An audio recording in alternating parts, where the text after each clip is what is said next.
Eu queria que vocês abrissem a palavra de Deus no Salmo 88 e ouvíssemos então a leitura da palavra de Deus. O título diz: Lamentação de um atribulado, cântico, salmo dos filhos de Corá, ao mestre de canto, para ser cantado com cítara, salmo didático de Emã, Ezraíta. Ó Senhor, Deus da minha salvação, dia e noite clamo diante de Ti. Chegue à Tua presença a minha oração, inclina os ouvidos ao meu clamor. Pois a minha alma está farta de males, e a minha vida já se à beira da morte. Sou contado com os que baixam a cova, sou como um homem sem força, atirado entre os mortos, como os feridos de morte que jazem na sepultura, dos quais já não te lembras, são desamparados de tuas mãos. Puseste-me na mais profunda cova, nos lugares tenebrosos, nos abismos. Sobre mim pesa a tua ira, tu me abates com todas as tuas ondas. Apartaste de mim os meus conhecidos, me fizeste objeto de abominação para com eles. Estou preso e não vejo como sair. Os meus olhos desfalecem de aflição. Dia após dia venho clamando a Ti, Senhor, e Te levanto as minhas mãos. Mostrarás Tu prodígios aos mortos, ou os finados se levantarão para Te louvar? Será referida a Tua bondade na sepultura, a Tua fidelidade nos abismos? Acaso nas trevas se manifestam as Tuas maravilhas, e a Tua justiça na terra do esquecimento? Mas eu, Senhor, clamo a Ti por socorro, e antemanhã já se antecipa diante de Ti a minha oração. Porque rejeitas, Senhor, a minha alma e ocultas de mim o rosto? Ando aflito e prestes a expirar, desde moço. Sob o peso dos Teus terrores estou desorientado. Por sobre mim passaram as Tuas iras, os Teus terrores deram cabo de mim. Eles me rodeiam como água, de contínuo, há um tempo me circundam. Para longe de mim afastaste amigo e companheiro. Os meus conhecidos são trevas. Vamos orar mais uma vez, pedindo que nosso Deus nos abençoe, para que a leitura e exposição da Sua palavra fale ao nosso coração. Nosso Deus, muitas vezes nós estamos nos sentindo como Emã, o Ezraíta, quando escreveu esse salmo. E quantas vezes, ó Deus, Tu estás calado, quantas vezes Tu pareces ausente, especialmente na hora do sofrimento e da dor. Há pessoas aqui nessa noite que já vêm sofrendo há muitos anos, problemas crônicos que não se resolvem, situações na vida, e eles clamam, e Tu pareces não ouvir, pareces um Deus ausente, como Emã sentia. Eu quero pedir que a exposição desse salmo hoje traga conforto, consolo, traga orientação, direção, renovação para cada um de nós e uma compreensão melhor do sofrimento na nossa vida. Em nome de Jesus. Amém. Uma das coisas que me impressionou nesse salmo, entre os demais salmos de lamento que nós encontramos na Bíblia, é que ele termina com a palavra trevas. É o único dos salmos de lamento onde não existe um final feliz. Outros salmos de lamento começam como esse salmo começa. O salmista se queixa, ele reclama da sua situação, ele expressa a sua dor, o seu sofrimento, mas mais ou menos da metade do salmo para o fim, há uma virada. Tipo, Deus ouviu a minha oração, se afastem de mim os ímpios, porque Deus ouviu o meu clamor, o Senhor haverá de me salvar. O tom muda de desespero para esperança, para alegria, para expectativa. Mas esse salmo não tem nada disso.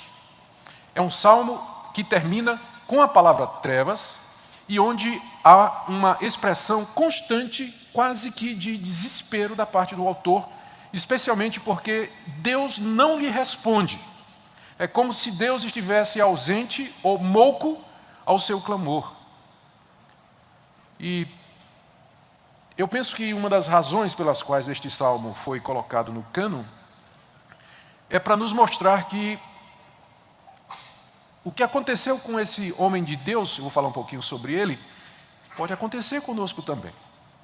E nós sabemos da história da igreja, sabemos da própria Bíblia, sabemos da nossa experiência, da história de outras pessoas, de que há irmãos e irmãs em Cristo que sofrem a vida toda, e não é pouco, é muito. Às vezes é um filho, às vezes está preso num casamento, às vezes é uma dificuldade financeira que nunca vai embora, ou qualquer outra dificuldade, um marido que não aparece alguém com quem casar, né, tanto de um lado quanto do outro, Isso é um sofrimento profundo e longo.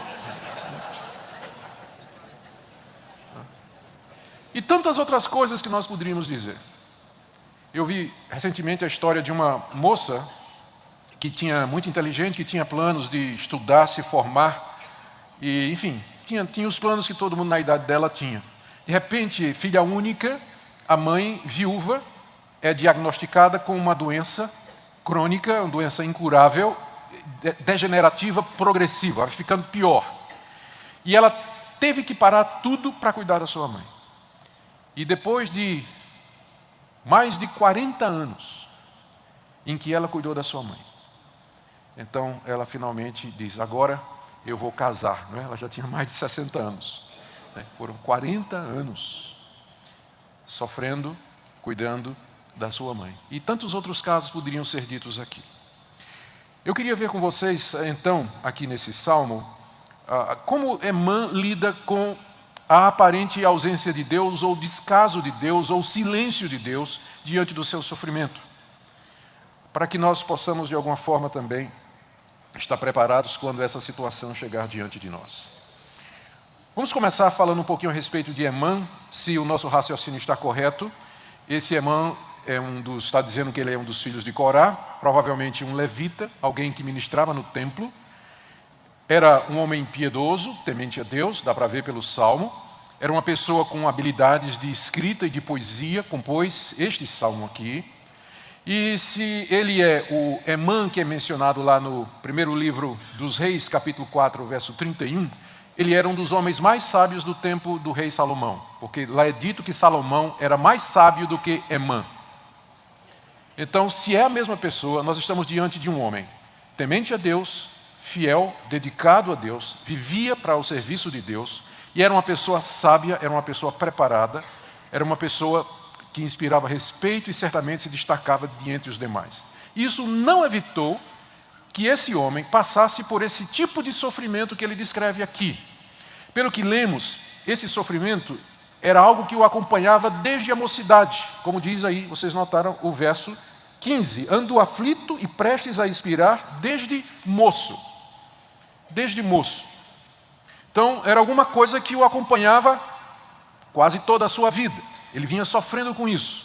Era algo que fazia com que ele sentisse que o fim dele estava próximo. Algumas das metáforas que ele usa aqui dão a impressão de que ele esperava morrer a qualquer momento. Ele fala também do abandono dos amigos, ele fala também da exclusão social, que a única companhia que ele tinha eram as trevas. É assim que ele termina o salmo. Isso tem feito algumas pessoas pensarem que o que Emã tinha era lepra, porque lepra é uma doença longa, traz sofrimento dependendo do tipo e afasta a pessoa do convívio dos outros, isola as pessoas do convívio dos outros. O problema é que ele era um levita e aparentemente era uma pessoa que estava ativa no serviço de Deus. Então ele não poderia, ou ele era levita ou era leproso, porque quem era leproso não podia trabalhar, entrar no templo do Senhor. Então alguns acham que essa linguagem que ele usa aqui é uma linguagem do tipo de Davi, lá no Salmo 32, que diz assim: quando eu calei os meus pecados, envelheceram os meus ossos pelo meu constante gemido todo dia. Então Davi, para explicar a dor espiritual e moral que ele está sentindo, ele apela para o sofrimento que uma doença como a osteoporose causa, a dor nos ossos. Ele disse, eu estou sofrendo como quem tem dor nos ossos. Então, provavelmente é o caso aqui. Emã está descrevendo o seu sofrimento em termos de uma doença que o distingue, que o separa, que o faz sofrer a longo tempo e que o coloca sempre na perspectiva de morrer em breve. Ele não sabe quando o fim dele se aproxima. Vamos ver como é que ele desenvolve o seu salmo. Aqui nós temos 4 ou 5 partes. Na primeira parte ele pede a Deus que o ouça, versos 1 e 2. Depois ele descreve o seu sofrimento a Deus, versos 4 e 5. Do verso 6 até o verso 9, ele diz a Deus que foi Deus quem fez isso com ele. Do verso 10 até o verso 12, ele argumenta com Deus o que é que Deus está ganhando, fazendo com que ele sofra. E do verso 13 até o final, ele recapitula estas coisas. Ele faz uma espécie de resumo do salmo. Primeiro os versos 1 e 2, em que ele pede a Deus que Deus o ouça. Ó Senhor, Deus da minha salvação. Ele sabe que Deus é o Deus da sua salvação. Ele sabe que Deus é a pessoa a quem ele deve recorrer.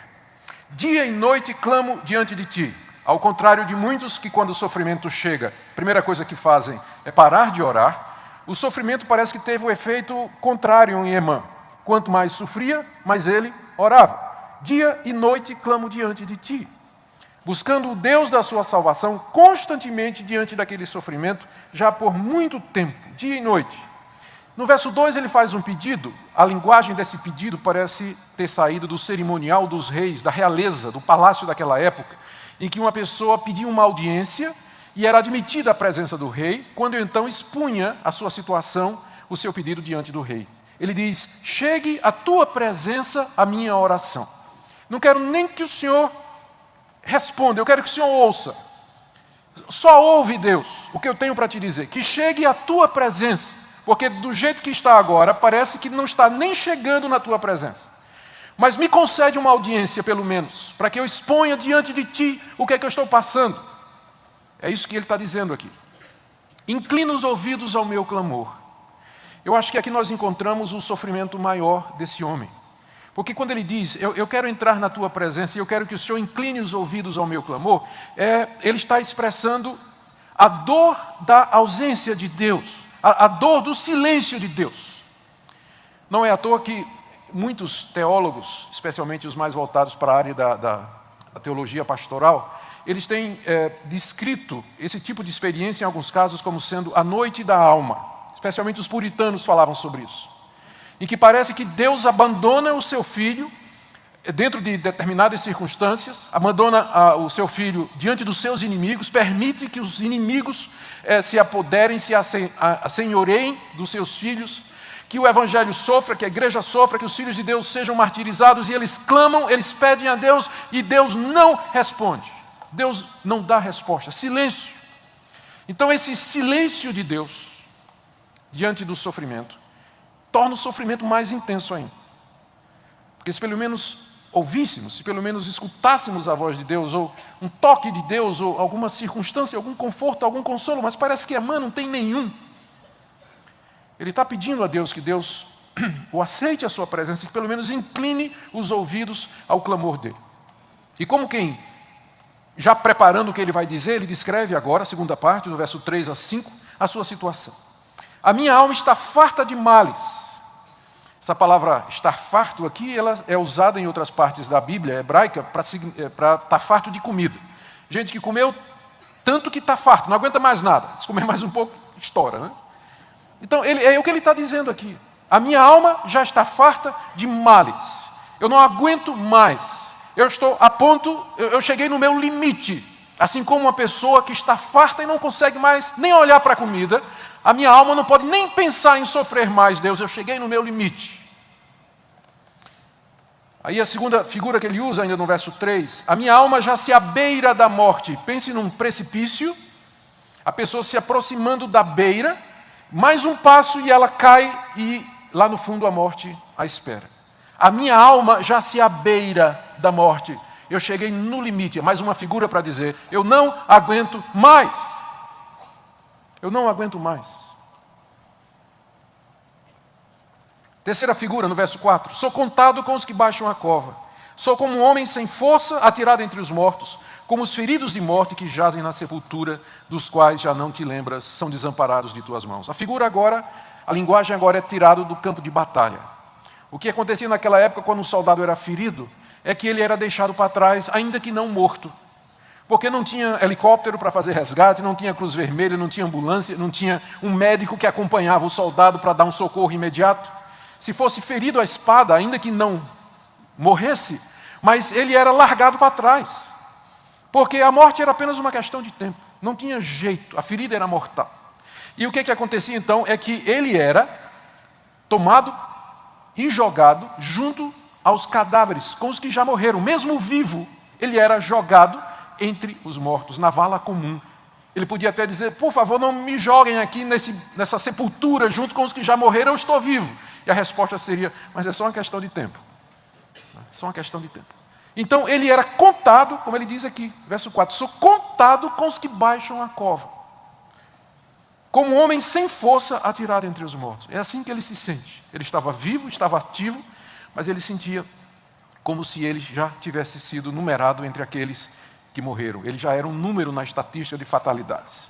Era assim que ele se sentia. Essas três figuras que ele usa aqui expressam bem o sofrimento profundo desse homem. Ele estava no limite e já estava assim há muito tempo. Há muito tempo. Do verso 6 até o verso 9, ele, ainda como quem já tivesse conseguido aquela audiência diante de Deus, ele diz para Deus, foi o Senhor que me colocou nessa situação. Verso 6, tu me puseste na mais profunda cova, nos lugares tenebrosos, nos abismos. Verso 6. Verso 7, sobre mim pesa a tua ira. Tu me abates com todas as tuas ondas. Tu apartaste de mim, verso 8, os meus conhecidos, e tu me fizeste objeto de abominação para com eles. Estou preso e não vejo como sair. No meio do sofrimento, ele se volta para Deus e diz, eu sei que é o Senhor que está fazendo isso comigo. Para um judeu ortodoxo, né? Eu quase queria dizer um judeu bíblico, mas seria quase que um anacronismo, né, para essa época aqui, que a Bíblia não estava completa ainda, ou pelo menos tinha uma parte dela.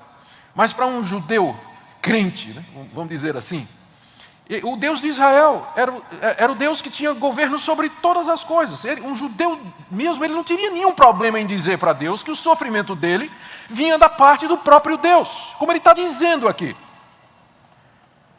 Porque o Deus de Israel é o Deus que criou os céus e a terra, que governa sobre tudo e sobre todos, nada lhe escapa, a sua mão alcança toda a sua criação, e nada ocorre que não seja por sua vontade. Ele sabe disso, por isso ele se volta para Deus e diz, eu sei que é o Senhor que está fazendo isso comigo.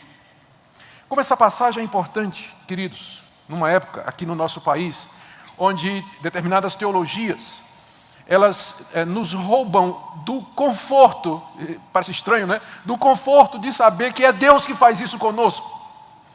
Porque que conforto há saber que é o diabo ou a ação humana somente?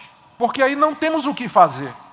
Mas se é Deus, Ele é o Deus da nossa salvação. É assim que o Salmo começa. Então, mesmo sabendo que é Deus que faz isso, ele recorre a Deus. O Senhor deu e o Senhor tomou. Bendito seja o nome do Senhor. Então, por isso que ele recorre a Deus, mesmo sabendo que esse sofrimento vem da parte de Deus.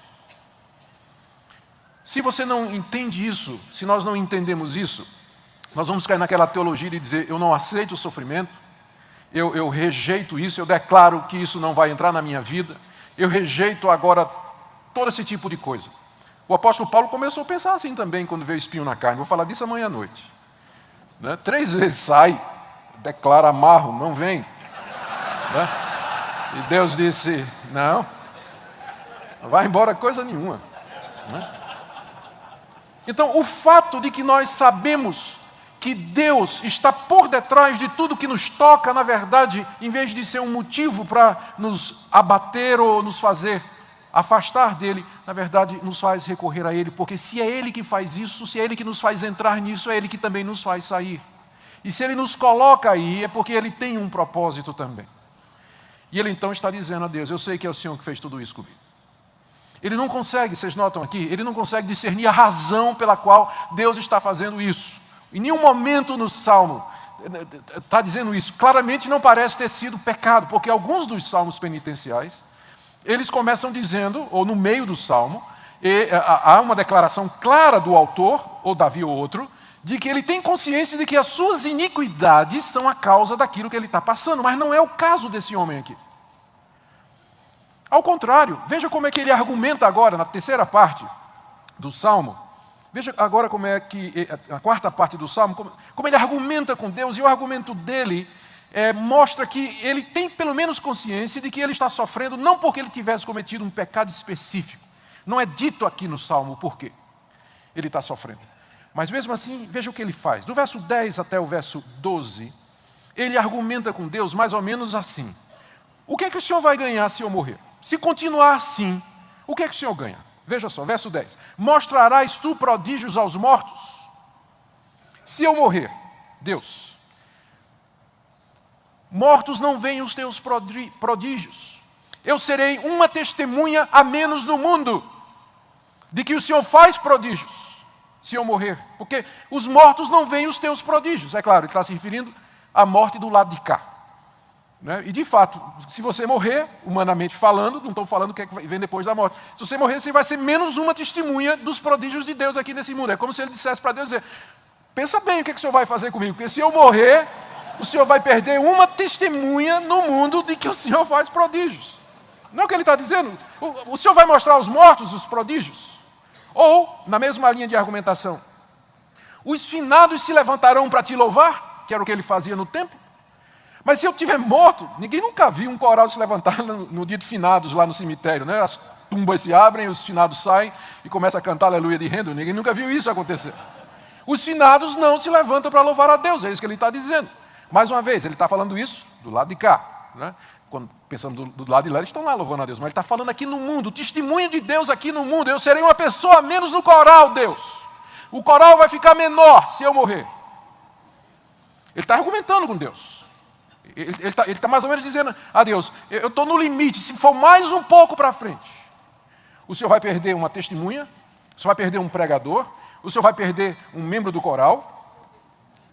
Verso 11, pregador é aqui no verso 11, será referida a tua bondade na sepultura. Tu és um Deus bom, eu sei que tu és um Deus bom. E eu falo da tua bondade, apesar de tudo que eu estou passando, eu digo que o Senhor é bom, mesmo que o Senhor não me escuta. Mas se eu morrer, eu não vou mais poder dizer isso para as pessoas. Elas vão ficar sem uma testemunha da tua bondade. E ele continua, né? Verso 11. A tua fidelidade será referida nos abismos. 12. Acaso nas trevas se manifestam as tuas maravilhas e a tua justiça na terra do esquecimento?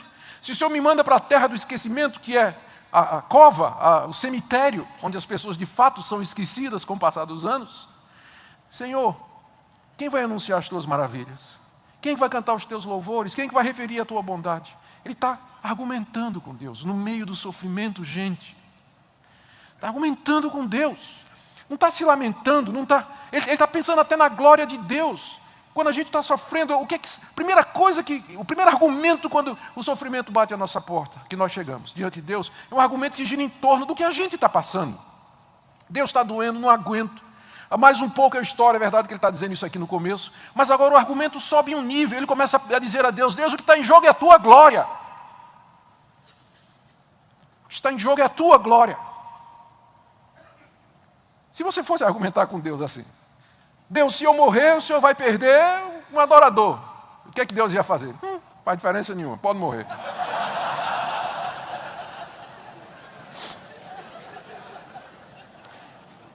Entende? Você teria esse argumento com Deus? Ou você tem esse argumento com Deus na hora do sofrimento? Na hora da dor e da perspectiva da morte até. Sua ou de alguém. Então esse homem argumenta com Deus. E aí, a última parte, ele repete toda essa argumentação mais uma vez. Verso 13. Mas eu, Senhor, clamo a Ti por socorro. Veja como parece com o verso 1. E antemanhã já se antecipa diante de Ti a minha oração. Apesar de tudo isso, de o Senhor ter me colocado nessa situação, de o Senhor não me ouvir, não querer inclinar o seu ouvido, não tenho resposta do Senhor, eu sofro desde moço, o Senhor apartou de mim os meus amigos, o Senhor me jogou nessa cova, mas de manhã, cedinho, quando o Senhor abrir a sua caixa de e-mail, está lá, mensagem de Emã, título, Help. É a primeira que o Senhor vai ler, todo dia, de manhã cedinho. A minha oração sobe a Ti. Quanto mais esse homem sofre, mais ele ora. Não é? Mais ele ora. Quanto mais ele sofre, mais ele ora. Verso 14. Outra vez, veja como agora parece mais uma vez com o Salmo 2, não é? Ele está quase que repetindo. A consciência da ausência de Deus, nesse sentido. Porque rejeita, Senhor, a minha alma e ocultas de mim o rosto. É isso que dói. É Deus ocultar o rosto dele, porque se nós tivéssemos a consciência, a sensação de que Deus está olhando para nós, no meio do nosso sofrimento, da dor, da angústia, da contrariedade, da catástrofe, da calamidade não prevista, se nós tivéssemos sempre essa consciência de que Ele está olhando para mim, nós passaríamos por estas coisas aparentemente muito melhor. Mas o pior é que às vezes nós entramos no vale da sombra da morte e aquela expressão, tu estás comigo, não parece verdade. A gente não sente isso. Como Ele está dizendo aqui, por que o Senhor está ocultando o rosto de mim? Por que o teu rosto não brilha sobre mim? A ausência aparente de Deus na hora do sofrimento é o que angustiava esse homem acima de tudo. Ele sofria, insistia, batia na porta de Deus, orava de manhã, de tarde, de noite, cedinho ele começava, dia e noite, e só tinha silêncio da parte de Deus. Aí, outra vez, verso 15, ele repete, faz uma descrição do seu sofrimento. Ando aflito e prestes a expirar, desde moço, sob o peso dos teus terrores estou desorientado. Não sei direito o que fazer, porque eu sinto como que não somente o Senhor, o seu rosto já não está olhando para mim favoravelmente, mas é como se o Senhor tivesse de fato me abandonado, porque eu me sinto desorientado. Está escrito que lâmpada para os meus pés é a tua palavra e luz para o meu caminho. Mas tem hora que a gente está como esse homem aqui, completamente desorientado. Não sei o que fazer, Senhor. Só me resta uma coisa, bater a tua porta. Por sobre mim, verso 16. Passaram as tuas iras e teus terrores deram cabo de mim, eles me rodeiam como água de contínuo e a um tempo me circundam. Aqui a figura usada dessa vez é de um homem que está morrendo afogado, né? Quando a pessoa está morrendo afogada, imagino, né? Deve ser horrível aquela sensação de que você está sendo sepultado debaixo da água, circundado. Água em cima, água embaixo, água por todos os lados. E aqui ele diz que ele está se afogando no oceano da ira de Deus. A tua ira me circunda. É assim que eu estou me sentindo, Deus. E finalmente no verso 18. Para longe de mim, afastaste amigo e companheiro. Não tem nenhum ombro para chorar. Não tem nenhum amigo com quem conversar. Ninguém para compartilhar. Ninguém? Não. Verso 18. Os meus conhecidos são, só as trevas lhe fazem companhia. A escuridão. Não tem luz no fim do túnel nesse salmo. Não tem luz no fim do túnel. O que esse salmo nos ensina? Por que ele está aqui? Eu quero acreditar que eu não creio que isso aqui foi um incidente na vida de Emã. Se eu disse Naamã no meio do caminho é porque eu estou cansado, tá, gente? Mas é Emã, tá bom. Eu não creio que foi um incidente isolado na vida dele, mas eu creio que é uma expressão do que era a vida dele. Ele tinha momentos assim. Há pessoas na história da igreja que nós lemos, a biografia delas, há um livro de John Piper, publicado, se não me engano, pela Fiel, O Sorriso Oculto de Deus, é esse o título? Desculpa, não é pela Fiel, não. É pela Vida Nova, eu acho. Em que o Piper, se não me engano, ele toma 3 exemplos de pessoas da história da igreja que sofreram assim. E tem especialmente um poeta inglês, e que sofria, o caso dele era depressão mesmo. A vida toda não sabia o que era alívio, com várias tentativas de suicídio, pensando em suicídio. A vida toda, um homem de Deus chegou a escrever alguns dos hinos que nós cantamos. A vida toda, sem conhecer muitos momentos de paz e tranquilidade na sua alma, mas só trevas e angústias. Tem irmãos em Cristo, gente que é crente de verdade e sofre esse tanto, pessoal. Às vezes mais, às vezes menos, por um período mais curto, por um período maior. Mas tem. Por isso que esse salmo está aqui. E ele nos ensina algumas coisas que eu queria trazer como lição para nós. A primeira delas é que o fato de que você é crente não quer dizer que você vai ser sempre feliz, alegre, contente, seguro e tranquilo aqui nesse mundo. Porque aqui você tem um homem de Deus que experimenta a profundeza da dor e da angústia e a expressa de uma maneira tão clara. Você não está isento disso. Por que eu estou dizendo isso? Primeiro, é claro, por causa da teologia da prosperidade. E segundo, porque se você estiver consciente disso, quando bater na sua porta, você não vai ser tão apanhado de surpresa. E se você tem, pela graça de Deus, o privilégio de estar vivendo um momento de paz e tranquilidade, louve a Deus diariamente por isso e lembre-se que Ele não tem nenhum compromisso de fazer com que esse momento de paz e de tranquilidade dure sua vida toda. Que amanhã isso pode mudar.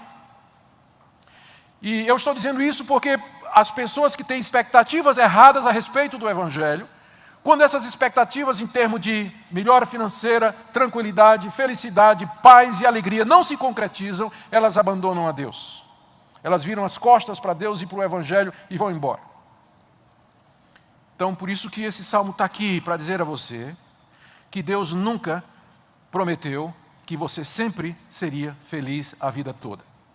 E que o sofrimento pode fazer parte integrante, e geralmente faz, da vida dos filhos de Deus. Da vida dos filhos de Deus. Segunda coisa que eu acho que esse salmo está aqui para nos ensinar é que não tem nada melhor para aprender a orar do que o sofrimento. Não é claro? Quanto mais esse homem sofre, mais ele ora, mais ele se apega a Deus, mais ele busca a Deus, mais ele redobra os argumentos, mais ele refina a sua argumentação. O que é que o senhor vai ganhar com isso? Esse homem se tornou um homem de oração através do sofrimento. Nós, às vezes, quer dizer, eu não vou dizer às vezes, eu estou falando para crentes, nós sempre queremos crescer e ser mais como o Senhor Jesus, queremos progredir na vida cristã.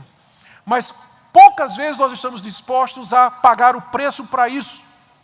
Porque escutar sermão é bom, ler livro é bom, escutar sermões também é muito bom, conversar com os irmãos é bom, mas o que ensina a gente mesmo é a escola da vida. É Deus, na sua providência, nos colocando em determinadas circunstâncias para te mostrar o que é que há no nosso coração, para tirar de nós o que há de pior e nos mostrar o caminho. E nos fazer mais crentes. É só na prática que nós vamos aprender. E uma das coisas que a gente aprende é orar. Porque quando vai bem, fala sério, quando está tudo bem, você ora pouco, não ora? Está tudo maravilhoso, é aquela oraçãozinha de manhã assim, obrigado pela noite, gostosa, obrigado pela comida e tal. Mas quando começa a vir o sofrimento, aí de repente você sente mais vontade de orar, não é verdade? Então Deus sabe disso. Então, esse salmo nos mostra a escola, que a melhor escola da oração, de fato, é o sofrimento aqui nesse mundo. Esse salmo também nos mostra, em terceiro lugar, que Deus nem sempre responde às orações imediatamente, nem sempre Ele nos alivia a dor e o sofrimento, e nem sempre quando Ele vem nos responder, Ele o faz de uma maneira que nós queremos. O silêncio de Deus é uma realidade, e Deus usa o seu silêncio de maneira didática, para nos trazer mais para perto dEle, como o filho que fala, mamãe, silêncio, mamãe, não é? Ele fica falando até que a mãe responda. Então, Deus usa esse tempo que Ele demora para responder, e às vezes a não resposta, como resposta. E de maneira didática para nos ensinar que nós devemos amar a Deus e nos apegar a Deus, como Jó disse, ainda que Ele me mate. Não foi isso que Jó disse? Ainda que Ele me mate, nele esperarei. Há mais uma coisa que esse salmo nos mostra. É que, para mim, há uma semelhança aqui. Eu não quero ler no Antigo Testamento, que o Novo não me autoriza. Mas eu não consigo deixar de ver aqui uma semelhança do sofrimento do Senhor Jesus. Na cruz, homem de dores, é assim que Isaías o descreve, desde o seu nascimento, já perseguido pelo rei que queria matá-lo. Uma vida de sofrimento, de rejeição, de perseguição, de incompreensão, finalmente traído, abandonado, surrado, cuspido, esbofeteado, torturado, pendurado numa cruz, depois de morto, abandonado lá o cadáver. Foi preciso Nicodemos, depois de ter nascido de novo, ir lá para tirá-lo da cruz, não é? Tirá-lo da cruz. Ficou sob o poder da morte. Na cruz ele gritou algo parecido com o que a Emã está fazendo aqui. Deus meu, por que me desamparaste? Por que o Senhor oculta o seu rosto de mim? Esse salmo está aqui para nos lembrar que o nosso Salvador, mais do que qualquer outra pessoa, sabe o que é isso aqui. Ele passou, é homem de dores, de sofrimento, E Ele fez isso por você e por mim, para que quando a dor chegar à sua porta, quando o sofrimento chegar na sua porta, você não reclame de Deus, não fique ressentido com Deus, não fique amargurado com Deus, para que você não desista, para que você se apegue mais e mais para Ele, a Ele. Porque nós somos discípulos do crucificado. Nós somos discípulos do homem de dores. E nós precisamos aprender a sofrer. Porque você sabe que essa é a diferença entre nós e o mundo. Porque o que acontece no mundo acontece conosco. Quando cai um avião, morre crente e descrente. Quando o navio afunda em alto mar, o crente afunda com o descrente do mesmo jeito. Quando passa uma onda, quando vem uma onda de alguma epidemia, o crente pega doença também. Quando tem um problema financeiro no país, que a economia é atingida, o crente perde o emprego como o descrente perde. Qual é a diferença, então, entre o crente e o descrente, entre o justo e o injusto? A mesma coisa acontece com ambos. A diferença é como eles reagem. Como é que eles se comportam no meio de todas estas coisas. E aqui está o exemplo para nós, entre tantos outros da Bíblia, de alguém que se apegou a Deus, porque amava Deus, é o Deus da sua salvação. Para onde ele iria? A não ser para Deus. Ainda que Deus não respondesse, ainda que Deus não o escutasse, ainda que não tinha luz no final do túnel, pelo menos não nesse salmo. Não tinha luz. Ainda assim, ele se apega a Deus. Como está você nessa noite? Eu não sei quantos de vocês estão passando por algum tipo de aflição, angústia ou sofrimento nessa noite. Mas eu queria que você refletisse no que está dito aqui. E mais do que isso, que você refletisse sobre o fato de que Deus parece não estar respondendo você, que Ele parece ausente, que o rosto dele não brilha sobre você. E eu quero lhe dizer que isso pode demorar. Isso pode acontecer mesmo. E demorar muito tempo. E Deus faz isso para que esse mesmo efeito aconteça. Para que você se apegue a Ele, para que você o busque, para que você clame, para que você argumente com Ele. E para que você diga, como o início do Salmo, Tu és o Deus da minha salvação. Para onde eu vou? Eu só posso me apegar a Ti. Que Deus nos ajude a sofrer bem aqui nesse mundo. Porque o mundo olha para nós. Eles olham para nós. A sofrer bem, da maneira correta. Porque isso vai fazer toda a diferença. Vamos orar? Ajuda-nos, ó Deus, no meio da dor e do sofrimento. Perdão pelas irritações, perdão pelas reclamações, perdão pela perda da paciência, das palavras duras de ira, das decisões erradas. Perdão pela falta de oração, ó Deus. Nos ajuda a saber sofrer, a suportar a dor, a suportar o Teu silêncio, ó Deus, Te buscando cada vez mais. Que Tua palavra, lida e exposta nessa noite, fale aos nossos corações, em nome de Jesus.